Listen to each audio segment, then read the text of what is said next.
to les bouches, les bébés. Well, hello, Roxette. Hi Rachel. How are you doing?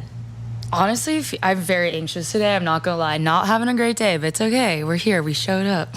Yeah, you're pushing through, and I'm really happy Yeah. for you. I'm proud of you for doing that. How are you doing? I'm good. I'm fucking chilling. Guess what song I'm thinking about? What? 1, 2, 3, yeah. My baby don't mess around because she loves me so, and that's a no for sure. That's a good one. Yeah, it's a classic. I don't have one in my head today. Okay. My head's empty for songs today. But I'm very excited to talk about this topic. Yeah. Well, today is all about radical self-acceptance and understanding the difference between body positivity, body neutrality, and self-acceptance. Yeah. And what those things mean. Because body positivity was definitely a really, I guess, hyped up buzzword. Mm-hmm. Like, really, it had a big moment. Yeah. And now I think, because body positivity is all about, accepting and loving your body and celebrating your body, essentially. That's what it's all about. Versus body neutrality is about, I don't have to love it. I don't have to hate it. It is what it is. It doesn't define me. I am so much more than that. It's like minimizing the focus on the body itself, which I think might be a little more realistic when it comes to struggling with issues of, body dysmorphia, how you view yourself, body confidence, etc. Is just, I don't need to be hot. I don't need to be ugly. I just need to be, And just as a definition, before we dive deeper into this, I wanted to cover more definitions. Radical self-acceptance is similar to body neutrality, but it's the opposite of avoiding responsibility or giving up in self-defeat. So all three of these things, body neutrality, body positivity, radical self-acceptance, I feel like they're frames of mind and tools that you can use internally when you're feeling, some sort of way, as many of us do. And radical self-acceptance, I think, starts to go into the more emotional side of things a little bit more versus just solely the physical side of things, which I think is an interesting aspect of all three definitions. I think radical self-acceptance for sure is one of those spaces where it diminishes the importance of how you look. And some of our other episodes, we talk about how there was a shift in the early 1900s where there was less of a focus on femininity being on moral values and character and more about body. And so now we're seeing some of the unlearning of that, with some of these terms that we're describing.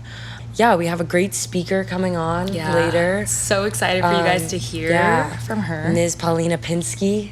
She is a very accomplished and published writer. She has some work in the Huffington Post, and she has a book out called It Doesn't Have to Be Awkward, where she is co-written and published with her father, Dr. Drew Pinsky. And we're really going to dive deeper into, her experience with body dysmorphia, how it relates to her background in figure skating and her family, and where she's at today, working through all of these different modes of recovery. So we're really excited to have her on. Absolutely. I think she was one of the guests that both you and I were so drawn to from the beginning when we were conceptualizing this podcast because of her personal experience and story and the way she's shared that with her audience, which I think is very special. And you guys will hear, it's amazing. It's a great interview. So we're really enthralled with that. Cool. Well, let's get started. I guess, Roxette, I know you have a lot of experience, maybe not necessarily struggling with, but coming to terms with body neutrality and radical self-acceptance. And I think when at the genesis of this entire show, you felt, or at least you seem to be so drawn to specifically radical self-acceptance and trying to integrate that more into your life. So I wanted to understand what your journey with that has been so far. I guess on the idea of radical self-acceptance, that's been such a difficult place for me to come to, and I think I finally am coming to a place where like I am more accepting of my physicality. But I don't remember a time past the last 2 years that I have ever looked in the mirror and said to myself like, I love you, or whatever, like been happy with my image, if you will. And I think figure skating, as we've talked about a little bit, but obviously want to dive deeper into, did create this like toxic mentality because you are so judged on the physicality as well as your ability, and being put in that. I remember as young as, we'll get into this a little bit more during the interview with Paulina, but I remember as young as 8 years old, 9 years old, 10 years old, being really ingrained with the idea that my body was not good enough and that I had to really, really work for this worth, and my body fully became my worth. So then moving from the figure skating world into the vibe of the influencer lifestyle was really detrimental to my mental health, and emotionally it caused me to be so distraught, which was something that I already struggled with, but this just made it a more intense struggle, so that anytime I left the house, it was like a comparison of what others were looking like, wearing this and that, and it gets so deep. And I've talked to you about this a lot in like just our personal conversations about the dominoes, like these emotional dominoes that I feel really play into all these different aspects of mental health and how we look at ourselves and how we perceive not only our physical selves, but our emotional selves. Yeah, definitely. I mean, I think everyone at a certain point has days or periods of time where they look at themselves in the mirror and might not be happy with what they see, but trying to, I guess, separate that as like, this doesn't define me, and hey, maybe I've gained weight, but that doesn't change who I am as a person. That doesn't make my worth any less, and it's so hard because even when it comes to dating and social media and all these things, we're constantly reminded of ways we can be better physically, because it's all pictures. But that's just one of the many facets of every human being that's on this earth, So it's definitely a tough subject to grapple with, but I'm really proud of all the work that you've been doing so far to work on that for yourself and unlearn some of those things that are so ingrained in almost all of our minds, Because when those thoughts take over and are really loud, they can take over your entire like personality or even your entire day, So it's great that like you're still showing up for yourself and you're still doing all these things for you to make sure that, you're putting in the work. Because like when we talk with Paulina later, like it's not a cut and dry journey. It's not like one day you're gonna have epiphany and every problem is gonna go away. It's up and down, up and down. And that's like what I think as human beings think is going to happen all the time. Is like we've been stuck in whatever it is, whatever obstacle or situation, and then all of a sudden it's like, no, we're good. But that's just not how it works. So it's okay. It's like these are works in progress for a lot of us. So if you're out there and if you're struggling with your image, just know that you're not alone, because so many of us feel this way, especially in today's day and age. Like you were saying, it's like so accessible to look and see this image of perfection that is unattainable and that we should not be comparing ourselves to, but that we do. And like I think in my situation, a lot of people, like when I've met some followers and subscribers in real life, like people have this image of me that I'm this really confident, like badass person that like so is like loves my body and loves this. And I think for a long time I talked about it online like that, because it was almost like my online persona had faked confidence until she made it. And when she made it, she was like, who the fuck is Roxette? And that's kind of where I am right now, where I'm like refiguring out who I am, not only from a physical sense, but also from that emotional sense after years of dealing with, a lot of these self-deprecating thoughts. So what are the main things that you're working on right now? So one of the things that has helped me a lot over the last 6 months is replacing those self-deprecating thoughts with a positive one, so that the negative thoughts do not pass through my subconscious, so I cannot continue to work them into the way my neural pathways like actually process my emotions and my thoughts, which is a very scientific way to just say reverting your internal emotions to try to reflect a positive aspect of yourself. So for example, for me, when I would look in the mirror, a lot of times I would look at my legs, and my legs were like the biggest thing for me that I felt self-conscious about. I felt like I had thunder thighs. That's what would always tell me when I was growing up, not in those exact words, but she would always really pick me apart physically, especially my legs, because figure skaters have big legs and big butts, and like my mom wanted me to be really slender. So now when I look at myself in the mirror, when I feel a thought coming into my head that's purely just judgmental towards myself, purely just negative towards a physical aspect of myself, I literally stop that thought to my best ability. It doesn't always work every day, but I try to stop that thought and then turn it around, and I'll say, you know what, Rox, I love your body. I love your legs. Your legs are strong. Your legs are able to do what you need them to do. You love going on walks. Awesome. That's your legs. So for me, that's really helped with just like my own self-talk, because I think negative self-talk is, again, one of those domino pieces that leads you down a really dark hole of looking at your body in a negative light. And I think that I've experienced that as well, even, you know. It's hard not to have experienced at least some of this with the constant bombarding of social media. It's just crazy how social media has influenced and even changed like what bodies are considered attractive so much more quickly. These micro trends are shifting ever so quickly because of social media. You know, like in the 90s, being Anno essentially was in style, like being a size 0 or 00 was considered stylish, and then the Kardashians, I guess, popularized, almost like appropriating black female bodies and black culture by promoting this BBL, slim, thick, quote unquote body, and even now it's going back to, hyper skinny. And not necessarily hyper skinny, but it's shifting again, and who knows where it's going to go. And that's definitely a follow-up for our next episode that we talk about this, is talking more about like where is this going.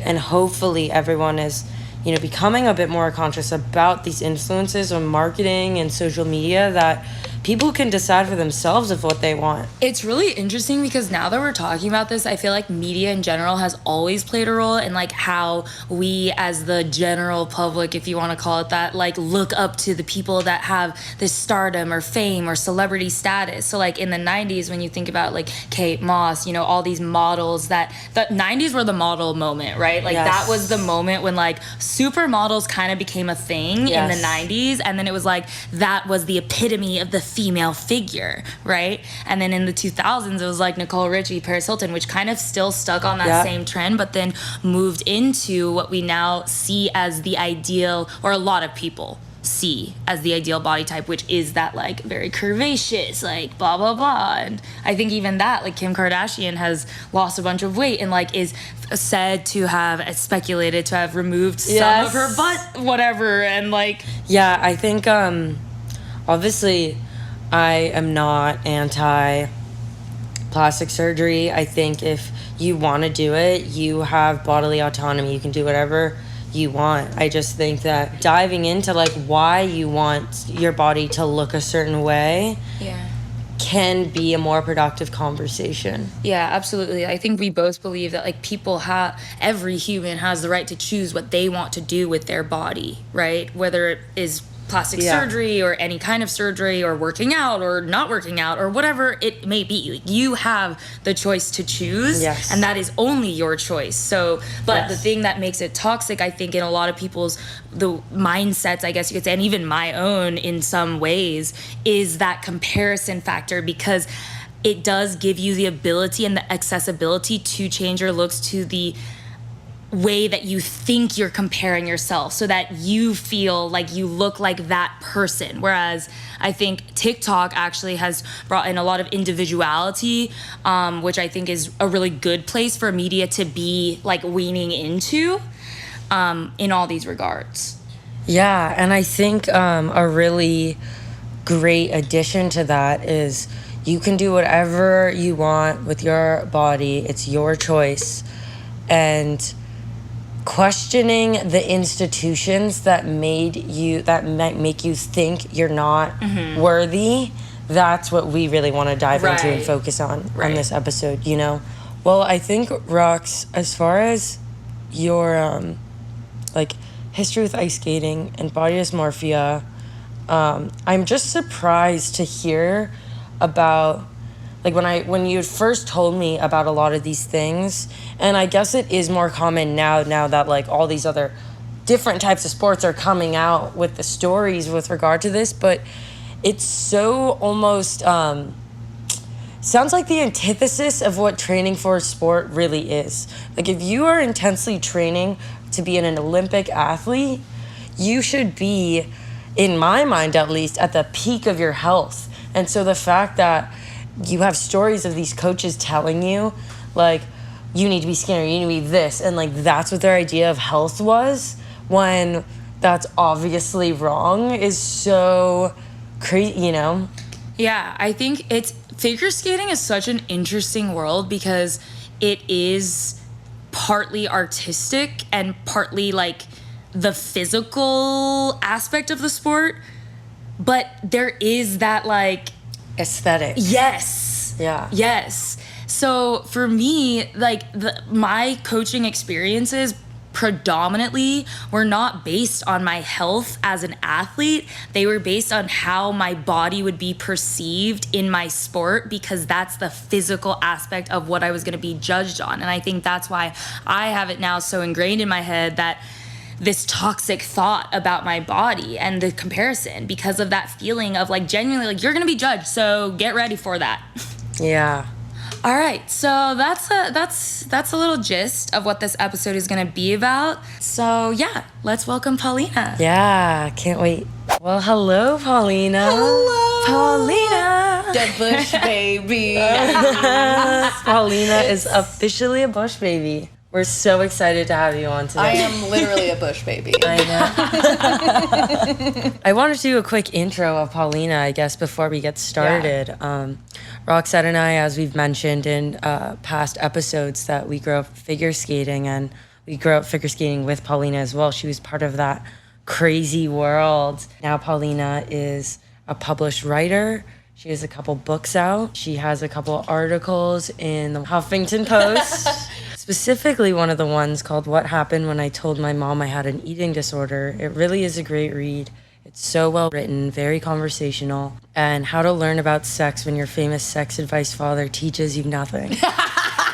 Which is a great title, Hearing honestly. you say that title to me out loud is the funniest thing in the world. I didn't pick that title, by the way. Like, Really? It's a good title. They published it, and I was like, they were not wrong. Yeah, we're so excited to have Paulina on because not only are you, obviously our childhood comrade. Wait, what is that word? I don't even know. Comrade? Comrade? Yeah. Love that. Comrade. Figure skating comrade back in the day. Guys, it's early, okay? We all just got here. We're getting our I voices love the going. idea of us being comrades. We're comrades.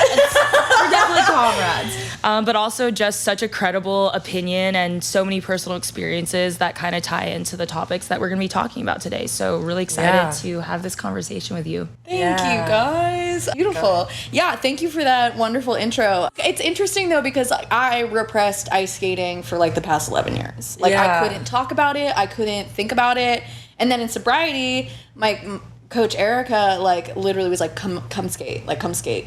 And I was like, okay. And I went on a public session, and I could do nothing. And it was so humbling. I was like, oh, my God. Like, I did take 11 years off. Like, what am I talking about? Like, why did I think I was going to be able to do an axle, you know?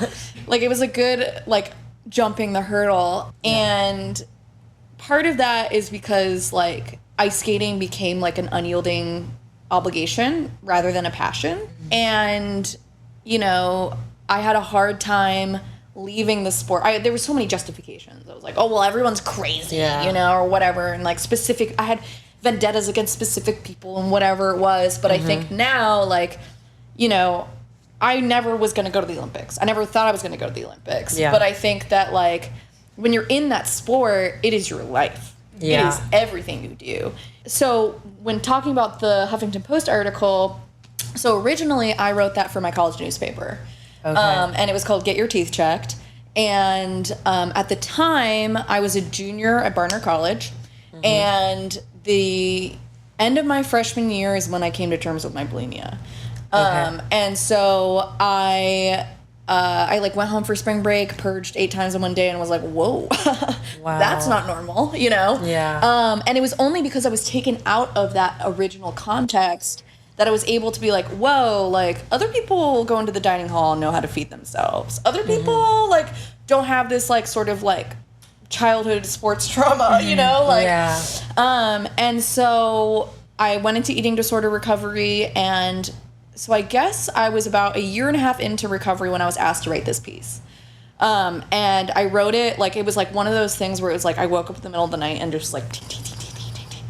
I published it in the Columbia University Spectator as an op-ed. It was super well received, and it was the first time that I was seen as a writer. And it was interesting because I didn't think of myself as a writer. I was like, people were like, oh, you're that writer. And I was like, but I wrote one piece. Like, slow down.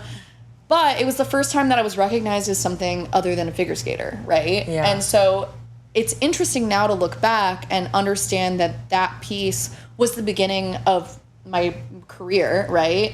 Or sort of like my artistic passion that existed outside of ice skating. Yeah. But also when I read that piece now, I understand that the context that's missing is ice skating. Like the hook of the piece is I told my mom that I was bulimic, and her saying, well, get your teeth checked. Which is a shocking hook, right? Like, I used it because it was hot to the touch, right? Like, now when I, like, write something, I write what feels hot to the touch. That is the thing that I pursue. Yeah. And so, obviously, this is something that I was chewing on over and over and over again. And if you read the essay now, it's me trying to reconcile what happened and make sure that I'm okay, right? Like, it's like, and now my mom and I are fine, you know? Which is a very, like, beginner writer instinct. To, like, put a bow on it and be like, here's this really challenging thing, here's what I think about it, and now we're good, you know? And now when I look back on, I mean, and also at the time, like, my mom and I couldn't be in the same room together, you know? And so part of that was, like, wishful thinking. Like, putting what you wanted to be the future as that bow. Exactly. I can relate to that so much. Yeah, and so then 6 months later, it got picked up nationally, because the New York Post, like, waited till Eating Disorder Awareness Week to, like, be like, Dr. Drew's daughter writes about her anorexia. Yeah. And I found out about it in a tweet, and then within 24 hours, I was, like, on CNN and Extra, Entertainment Tonight, and then a week later, I was on The View being interviewed by Barbara Walters. Wow. And so I learned a lot of lessons fast. Yeah. I was 21, and I was learning, like, that I was a writer, and then 6 months later, like, what my proximity to my father's platform meant. If I watch those videos now, I look like a senator's wife, you know, like, I'm, like, airbrushed, and, like, I literally, when I found out that I was going national, called my hairdresser, I was like, I had, like, bleached out yellow with, like, dark roots, and I was like, I can't go on TV like this. Like, my ice skating training. Yes. Oh my God. Yes. It's like that pressure that you put on yourself. Yes. And then you were like, I have to be perfect. Yes. I have to live up to this image that I've created for myself. Yes. Oh, yes. Yeah. Like, I have to get my nails done. I have to do my hair. Like, if I want people to take me seriously, I have to look a specific way. Yeah. And it goes to, like, ice skating, where it's like, if you're 5 pounds overweight, or if your dress is ugly, or if you're judged on that. Literally grown-ass adults judging children about what they're wearing in tiny leotards, you know? And you literally think about those details. Like, you literally could not form a more judgmental upbringing for any child. Well, it's like, I really was, when I first I think it was, like, the summer after high school into college, Toddlers and Tiaras was a big thing. And I was obsessed with Honey Boo Boo Child. Yes, I remember. This was a big face video. And I see now, it's like I saw our childhood, like granted, like there is a certain talent in pageantry, but also like ice skating was pageantry with actual like athleticism. Yes. Yeah. And so like, you know, like Ice Princess or Blaze of Glory, all those movies are not accurate. I, Tonya is the closest one. Like the mom with the parrot. Oh my God. That is an ice skating mom. That was the truest depiction of the figure skating world I've ever seen. Yeah. In media. Yeah, and I think that there's sort of like an in-group, out-group, right? Like when you're in it, you understand that like Ice Princess is the fantasy, I, Tonya is the reality. Yes. Yeah. Yes. Wow. This is why you're an acclaimed writer. You just explained it just so well. right on point. Well, I you know, it's hard too, because like I think that like most people who leave, like there's the people who like stay in figure skating and they coach, and that's like their entire life, and you know, they'll do Disney on Ice, or they'll tour, and they'll do like cruise ships, or they'll like do shows in Europe or whatever, and then they come back and coach, right? So they're like in that world. That's their whole life. And then there's those of us who like Made it out.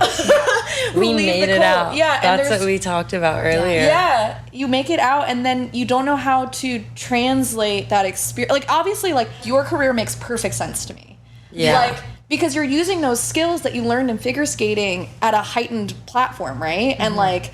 It makes perfect sense, you know? Like, Thank you. Yeah, because you like, as a figure skater, like, you were very detail-oriented. Like, you were meticulous. And so, like, to see your empire build, like, makes complete sense to me. Thank you. You know? That means a lot. I feel like I have imposter syndrome a lot, where I'm like, no, like, I haven't done anything, you know? But it really does mean a lot, and especially for the three of us, I think we've seen each other on our journeys, maybe from afar, but like we've seen the growth. So it's so cool to see all of us really coming out of like a place that we weren't happy in, you know, at the end of the day.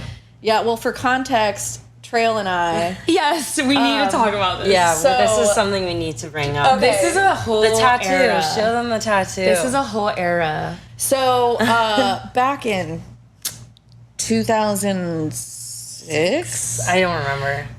The Los Angeles Ice Theaters did Muppets on Ice. And I was cast as Miss Piggy, and Trail was Kermit. Now, Rachel Trail at 8 years, no, you were probably younger, like 6 or 7, was just like this little tiny, like, spindly like a thing. stick figure. And I was like a chompy, like, brassy broad, as I am today. And we literally were wearing mascot heads, like literally baseball helmets covered in foam core with like So huge. giant like Disneyland mascot heads. Insane. Like you go to Times Square and you see knockoff Mickey Mouse, like that is what we were wearing while ice skating. And I would literally pick up Rachel and just spin in circles, and her legs would be like, you know, like it was the perfect dynamic. Now, obviously, I carried that brand forever. Obviously, I'm still living on that high. I love that you've embraced it, though. I love Miss Piggy, but I think too, like Danelle Cole, like she saw something, she saw an artistry in me that I don't think my school saw. You know what I mean? Like I went to a really intense like K through 12 college prep school where it was like math and science and like ice theater. And ice skating, obviously ice skating is a super intense sport, and ice theater for me originally was like really fun. Yeah. You know? And like that was the first time that like I was cast in a role that I was perfect for, you know? Right. And then also like my first email address was mizpiggy111. I told my mom I wanted Miss Piggy 1111, and she came back with Ms. Piggy 111. So that's 2005 in a nutshell.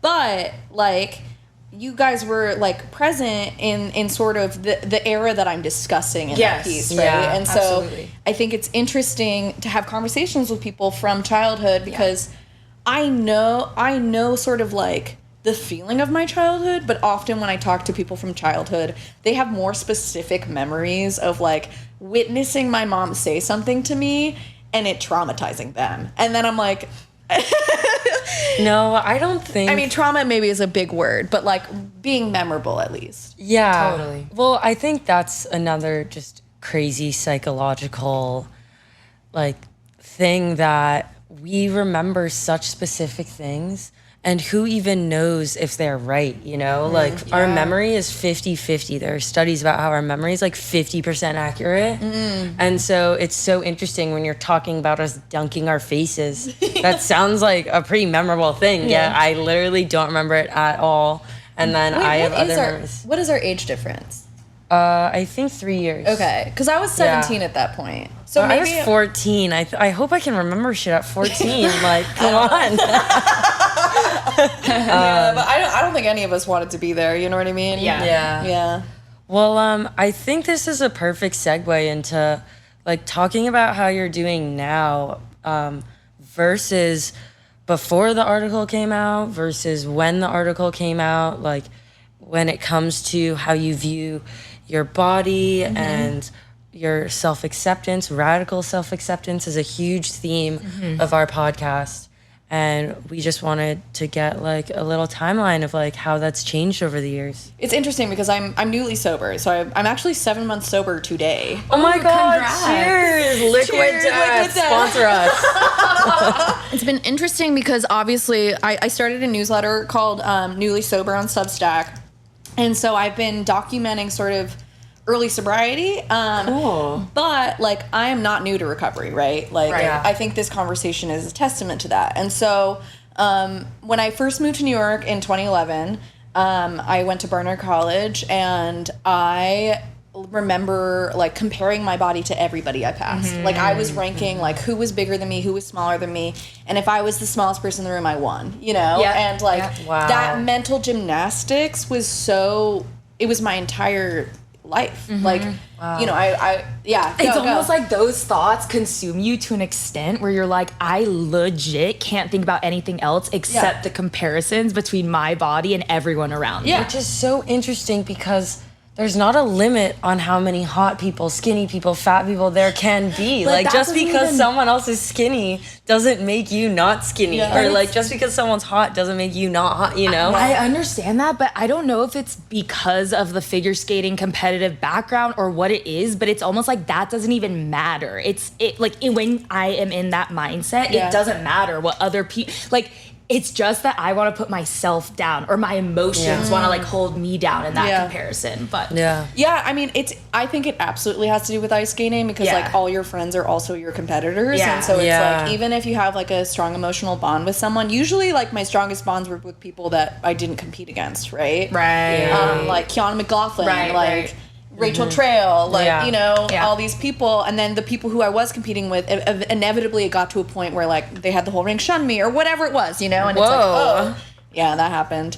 That happened to me too. Right? And it's like, then you're haunted by that. Yes, you know? absolutely. And, I mean, for me, it was like I took that as license to, like, be like, I'm out of the sport. Bye. Deuces, you know? But also at the same time, like, I'm sad that I allowed someone to have that power over me. You know what I mean? Like, and also you're 17 and that's your whole world, and I can go down that rabbit hole. But I do think it has to do with ice skating, but I also think that that's how people socialized as what female feel. Like it's not, it's hype. Like we're almost like the steroided version of that, but like we're not alone in that sort of like comparison model. And especially with the proliferation of social media and images, right? Like so many people are trying to literally emulate what they see versus like creating a version of what they see in a distinct manner, right? And like, you know, and I think this has to do with like sort of like the proliferation and sort of like mass acceptance of like plastic surgery and like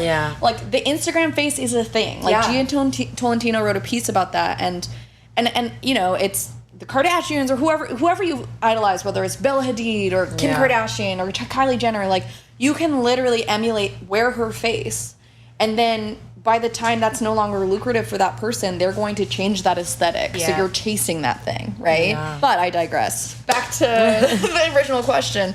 So when I first got to college, I was really struggling. Like it was all I could think about. I was like starting to binge and purge more because I would go to the dining hall, but I didn't know how to feed myself. And I'd like look around and be like, oh, they know how to eat normal amounts. You know, like I only know like what my nutritionist told me to eat, you know? Which was already disordered. And so then I started binging pints of ice cream. I remember I went to the local Martin Williams market and bought 2 pints of ice cream. And the person checked me out. They were like, would you like 2 spoons? And I was like, no, thank you. And I literally walked out of Morton Williams, ripped off the plastic on both, and dug my teeth in both of them. And then that's when I was like, whoa. This is like, I was offered 2 spoons expecting at least 2 people. And here I am using my teeth as spoons, you know, like this is problematic. And so I think like sort of the eating strategies that had developed through ice skating were no longer serving me, right? And so then I had my bottom and came to terms with my eating disorder probably spring of 2012. I started playing rugby. Like I just like started doing everything that no one expected, right? Yeah. Like I was done being like the ice princess. Like that's when I first, you know, fucking pierced my nose. That's when I like dyed my hair red. Hell and yeah. then I got it like professional. My mom was like, if you're going to do it, you have to do it professionally done. So I got it professionally done. And then I was in my room and I got like bleach and just like did chunks under it and like it was so bad. It was like a rebellion It era. was because I didn't do it as a teen, right? And so fall of 2013 is when I wrote the piece. So I had just turned 21. Granted, I was like drinking that whole time. Like as soon as I got to college, I was like binge drinking. Like I've never. That happens. Yeah, like my nickname was Barflina because I would either black out or vomit every time I drank. Oh, damn, girl. Yeah, like I was looking back, and we'll get into this when I talk about sobriety, but like I was like, I'm not an alcoholic, and then I like started going through the memories. I was like, oh, I've I was like, I've never been moderate in my life. And so I'm like binge drinking through that, and then you know the article, I figure out I'm a writer, and then you know I have like this sort of national exposure, and then I kind of snap back into sort of that like perfectionistic like. My family is fine. Like, don't worry about it. Like, my mother and I are working on a relationship, but we're so much better than where we were before. And so then I got really depressed because people in my college were coming up to me and being like, you're so brave. Right. And I was like, none of this shit I'm doing is brave. Like, if I was actually being brave, I would have shown up on TV with my bleached out roots. You know, like if I was being brave, I would have been like, yeah, my mom's a bitch. You know. But also, like you just talking about it to begin with is brave. Yeah. Like I want you to take credit for that. I think at 19 years old, standing up and writing an article like what you wrote and going on national television talking about it, I get that, you know, you made it sound like a happy ending, but I really want you to recognize like that is a huge accomplishment. Thank you. Yeah, you know, I appreciate that. I mean, obviously, we're all harshest on ourselves, right? Like, for sure. I'm sure we all struggle with perfectionism here. Yeah. Well, so then afterwards, it kind of felt like I was pigeonholed. Like suddenly I became eating disorder girl. And it was like, oh, this is something that I literally recognized a year and a half ago, you know? And so, you know, influx of messages, influx of sort of like I became an authority on this thing, right? And it was like kind of imposter syndrome where it was like, yeah, I have an eating disorder and I'm in recovery and I'm doing therapy, but also at the same time, like, that isn't all that I am. And so that's when I, like, that summer I did a comedy program at Second City. And so I was like, I'm comedy girl. Like, let's comedy. Like, I want to make people laugh, you know? So it was like direct opposite. Right. And when I was at Second City, I ended up writing this super dark sketch about eating disorders. Really? Yeah. I want to find it again because it was like basically, it was just like a super dark thing. But I was trying to figure out how to like do something different, you know? Yeah. And then so throughout college, my senior year, I started writing pieces about like weight-based stigma and body positivity. And, you know, 2012, 2013 is like when body positivity was like the thing. Like that was like cutting edge. I am so thankful for body positivity because like I needed sort of the model of like the positive framework to sort of like eclipse the like constant monologue of like body checking and comparison and like all that. But really what I was pitching was like body neutrality. And people were like, what is your secret? And I'm like, look in the mirror and remain neutral. Like no comments whatsoever, right? Yeah. And so at the same time, I'm pitching body neutrality, but also I'm like doing intuitive eating and like binge eating. And, you know, I needed that reactionary eating. Yeah. Right? From so restrictive to like over consuming. Right. Again, I don't know how to moderate at all. And so then after college, I went to Second City and did the conservatory. And, like, you know, that was its own nerve-wracking experience just because, like, improv is probably the most vulnerable thing you can possibly do, which is like literally going up on a stage, not having a plan, and then just like making shit up and having people laugh. Like, you know, like, what the fuck? I'm a writer. I love to edit myself. You know? That like gives me anxiety just thinking about like this live performance. And, yeah, like you're literally making shit up on the fly. Right. And I'm 23, and you know, like I'm trying to not be eating disorder girl, and I'm getting calls that they're like, Entertainment Tonight wants you to comment on this one thing that happened in regards to eating disorders or whatever, and I'm just like, like I don't know if I want that. And so I ended up applying to graduate school, came back to New York, and pursued my MFA in nonfiction creative writing. And that's like when I think I started kind of getting back aligned with my purpose, right? Like as a writer, like, you know, I was able to be in this container of like brilliant writers, brilliant mentors, like really studying my craft, but also imposter syndrome to like the 50th degree, right? Like at this point, like I'm not struggling so much with body image, right? Like I think around my therapist once told me that like you should expect, because I remember saying to her, I was like, am I always going to feel this way? Like, because I remember being like, I walk down the street and I see my reflection and I fucking hate myself and I'm just tired of feeling that way. Like, and I have this specific memory of like being like, you're a piece of shit. Like you woke up late. Like you're so fat and ugly and all this stuff. And then all of a sudden I like looked up and I was like, I'm at Columbia, you know? And I was like, how can I actually accept where I am versus being caught in this mental loop of like, what a piece of shit I am. You know, and that was like a really clarifying moment to me. And I think it like probably preceded when I was like, am I always going to feel this way? Right. And my therapist said like, you should expect to, like, you should give yourself the length of your eating disorder to sort of get to a neutral state. Oh, that's actually really interesting because I feel like we don't take the time or we don't give ourselves the patience to actually heal in that regard. You know, we expect it to be like, oh, I've had this trauma for the past 20 years, but I should be over it in a month. I should be over it in 2 months. I've been doing the work. Why am I not out of this already? Or why am I slipping back in? It's a roller coaster, baby. Yeah, it is. And so for me, I was symptomatic in my eating disorder from like 12 to 19. So like 7 years. Yeah. And now, you know, I guess I'm like 10 years out. I'm 29. Woo! Cheers to that. Let's yes. Hell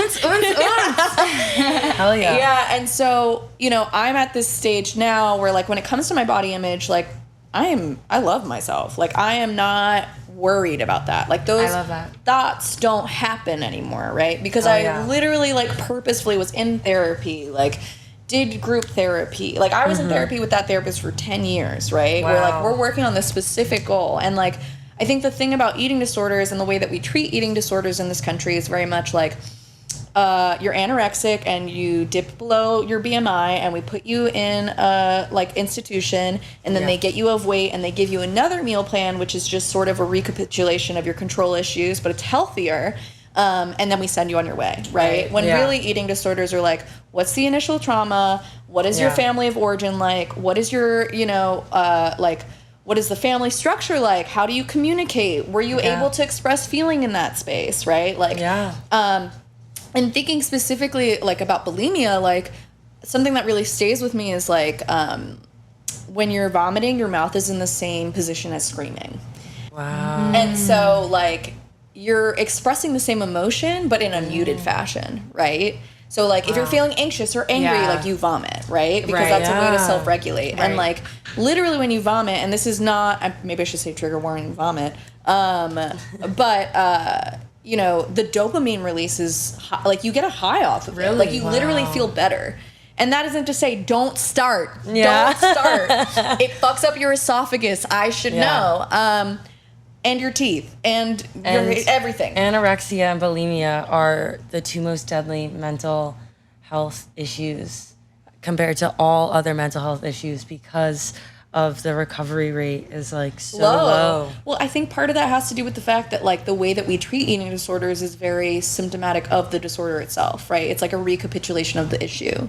Yeah. It's like, oh, let's get you a weight. Let's like get you eating some carbs but healthy carbs, you know? And that doesn't help because your mind is already in such a place where you're like, you're obsessive over all these different things that can contribute to your weight. Yeah, and I was really lucky in that I like found a therapist who like her praxis was like very based in feminism and very much like I love that. talk therapy and like she never gave me a meal plan. She never talked about my weight. She never talked about my diet and exercise regime, right? And like coming out of ice skating, I needed that. Yeah. Because like I was trained to lose weight for competition, and then after competition I would binge eat everything, you know? And it's like that was routine. That's what everyone was doing, right?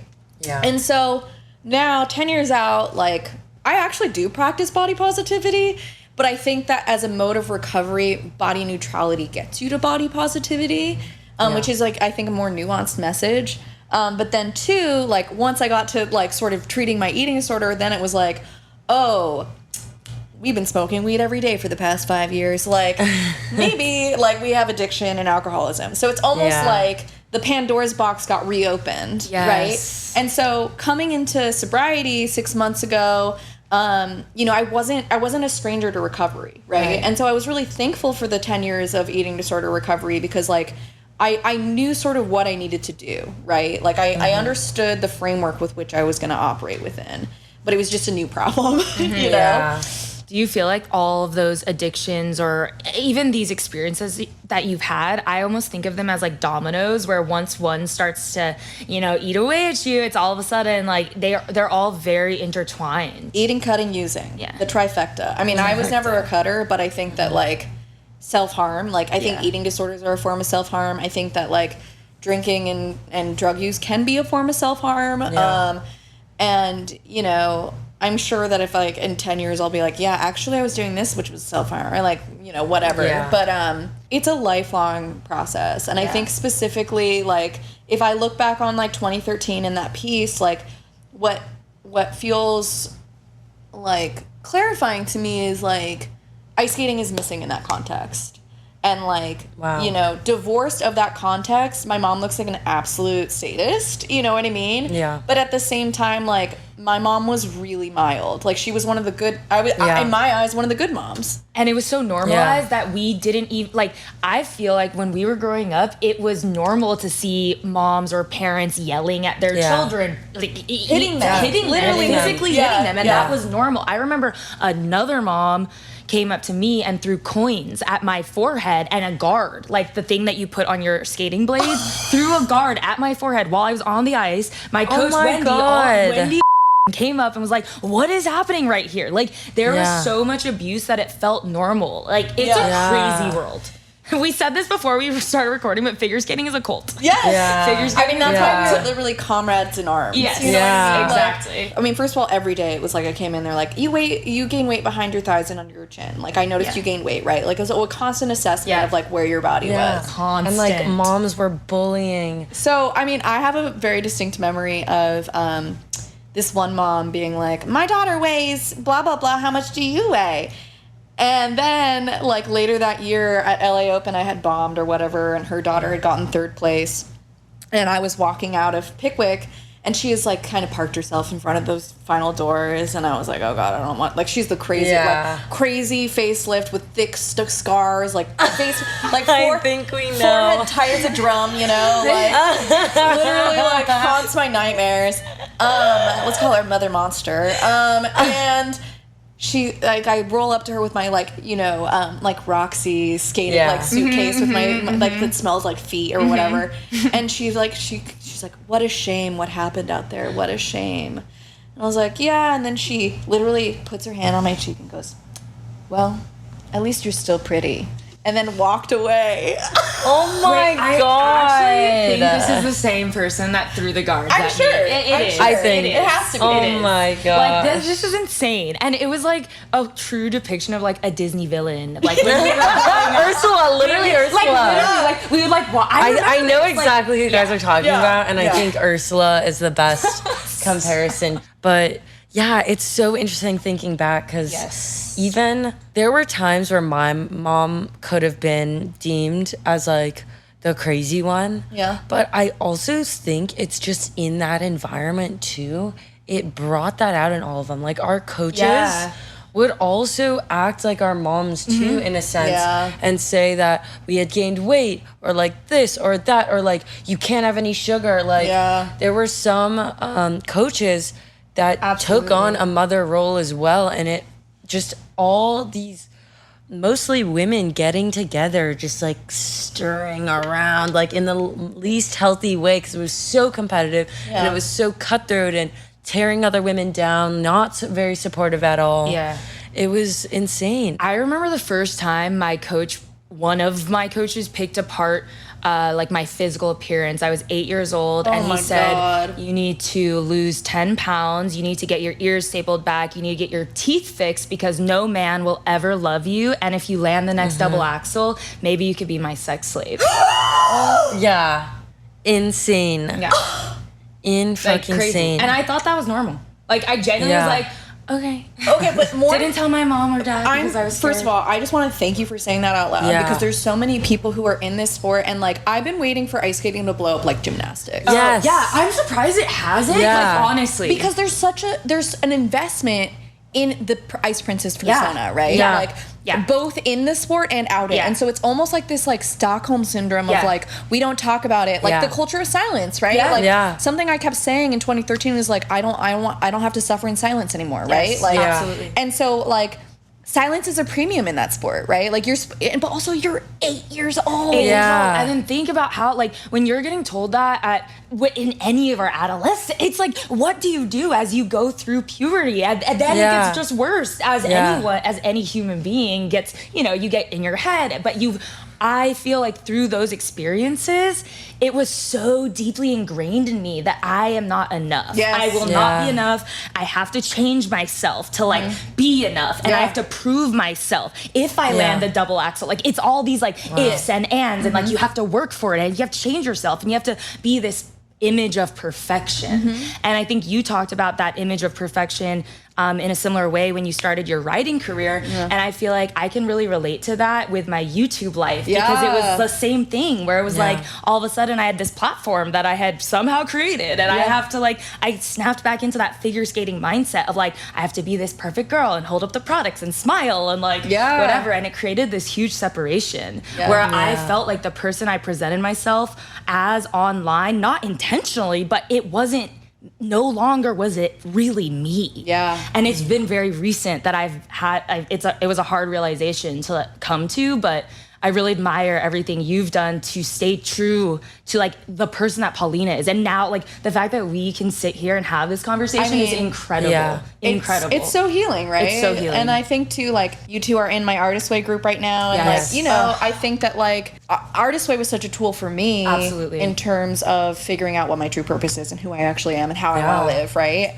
That's how we found this. Yeah, that's literally how we talked about this in our this first entire episode. podcast in the last 3 weeks. We're on week 6 of our Artist Way cohort, and we love it. It's such an interesting way to look at creativity, and I think with you leading the group, it has given us a community and a sense of belonging and guidance in this process, which has been so incredible. But we actually talked about the Artist Way a little bit in our intro because we do not shut the fuck up about we constantly talk about literally just recommending it's a core part of my personality at this point. It's really sad. Same. It's literally. Well, I mean, that's the thing. Is like I plan on doing it like at least every January every year. Like. Awesome. Well, I think we have one final theme that we wanted to close out on. You had mentioned or talked about earlier, maybe off camera, that since you've become sober, you've moved back to LA and you're staying with your family. Yeah. I wonder how that whole new situation has impacted this whole recovery aspect, and if it's put your recovery at risk or it's been helpful. Like, how do you feel about the whole situation? I'm excited about this question. Okay, so when I first left home, I was fucking pissed. Like I was taken out of my context, and I was like, what the fuck did I just experience for the last 18 years, right? Like, I had this beautiful love of ice skating, and then it became this unyielding, toxic thing, and it became an instrument of my destruction, right? Yeah. I wasn't Paulina, I was Paulina the ice skater, right? It was your identity. It was my identity. It was our identity. It was our identity, right? And so I was angry as shit, right? And my mom, is imperfect. My mom is her own woman. She is like... She is a weird ass lady, and like that, I love her for that now, right? But also at the same time, like I don't think that she was emotionally equipped for my anger. And so I kind of had to come to terms with like, oh, I can't change her, right? Like, even if I want to, she's never going to be like the perfect mom that I want, right? And even if I had the dream mom, I'd be pissed off, right? Like, I think there just comes a point when you push against your parents. Like, that is part of like psychological evolution. Like, you have to sort of like push in order to like find yourself, and then you come back to the nest, right? Yes. Eating disorder recovery, like they like went to therapy with me a few times or whatever, but I think that like parenting myself allowed me to sort of recognize that like my mom was doing her best, right? She was always doing her best. She was a bikini model in the 80s, married my dad, and then had like a figure skater. And so she was just producing me in the way that she would produce a bikini show. You know what I mean? And so I think in this leg of recovery, I wrote this book with my dad. And I originally, I was calling it the consent book I didn't consent to for a while, because my dad was like, we sold the consent book today. And I was like, what consent book? You know? And then at first I was like really resentful and was smoking a shit ton of weed and like drinking and boozing and whatever. And I was 3 months out of my MFA program. Like who else is like handed a book deal, right? And like I was super resentful. Now I'm super grateful, but I wasn't always. And that's like super fucked up, you know? And now I can sort of see that it was just like, again, it was sort of that differentiation process, right? Where like my dad was putting a vote of confidence in me, but I hadn't done that sort of like distancing thing with him. I'd done it with my mom, hadn't done it with my dad. And so then I wrote a book with my dad. And through the promotion of that book, I started working with my parents. Having the book to talk about with my dad and sort of this performance stratum allowed us to have conversations that we hadn't had before. And so leading up to my bottom, I was spending more time with my parents and having like real authentic conversations. Something I admire about my dad is that like he views himself as like a resource and he'll go anywhere where people need him, right? And so like there's a way to judge that and be like, he does Fox News, fuck that, which is what I did for a long time. But also at the same time, like he's exactly who should be on Fox News because that landscape needs a voice like him, right? Yes. And so I'm in that moment, I sort of had to contend with this idea of like, well, what looks good versus where I need to go, right? And so I think it was another moment in which like having learned the 2013 experience of like the senator's wife, like I got to show up authentically in those spaces. Right, and like talk about feminism on Megyn Kelly, you know, and like she was like, I think you're the most woke person we've had, and I'm like, only Republicans use the word woke in 2022, you know, but still, but YouTube comments, they fucking hated it, you know, but at the same time, like people who like were open to what I had to say received it really well, and so I was both able to like have conversations with my dad that needed to happen prior. To kind of build my relationship with my parents, and my mom produces all my dad's stuff, so she was in the producer's chair. I didn't know that. Wow. She was like sort of in the background, and so it was kind of like a comfortable dynamic. Right. But now it wasn't about like my hair and my makeup or whatever. I buzzed my head on purpose for that shit so that no one could say anything, you know? And so I was able to show up in an authentic way and launch my career, you know? And then, you know, December 22nd, you know, my bottom is a whole other thing, but basically I was driving from New York to New Orleans with my then fiance, and we had run out of weed, and he went into active withdrawal, and over the course of a 3-day drive, he became illogical, verbally combative, and suicidal. And so now I'm so so I was able to call my parents and be like, I don't know what's happening. They're like, get home, come home now, you know? That gives me chills. Yeah, it was like, fucked up. It was really bad. It was like the worst experience of my life. It's okay. I mean, I think now I feel grateful for it, right? Because I wouldn't be sober.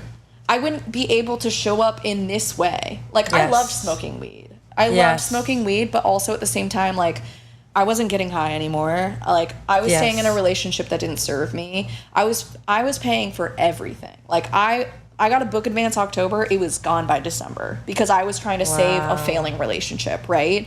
And so once I got sober, I had to actually, again, it was like this level up, right? Where it was like, oh, I understood that I had my parents' support. So I was able to call them, and they were like, get to an airport immediately, you know?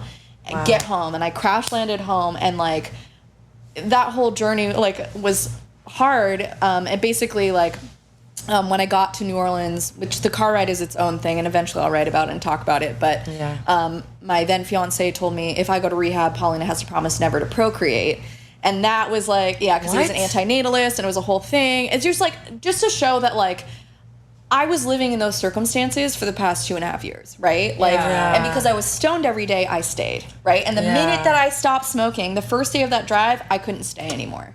Wow. You know, so I could actually hear my intuition. I could actually hear my own voice, and it was like, run. They do say that marijuana like blocks your third eye so that you cannot listen to your intuition. Wow. My energy healer told me that once. That makes so much sense because I literally had to smoke weed to stay in my relationship, right? Yeah. Well, we really wanted to thank you for coming on Thank today. you so much. This was an incredible conversation. Thank you guys. Like, I'm so, number one, I'm so proud of you both in terms of like where you are and who you are and what you're doing, but also it's been such an honor and privilege to like do Artist Way with you. No, but truly, I mean, like, who thought that like 10 years out or however long out, like we would be sitting here having this conversation? I was literally thinking the same thing. Like, it's crazy how life just takes you on these, you know, it's not linear. It's, you go down these little river paths and roadways, and it's cool that life has brought us back together. So thank you so much. I love you both so dearly, and whenever you want to talk again, I'm here because this has been you have a lot to talk about. We should bring you on again for season.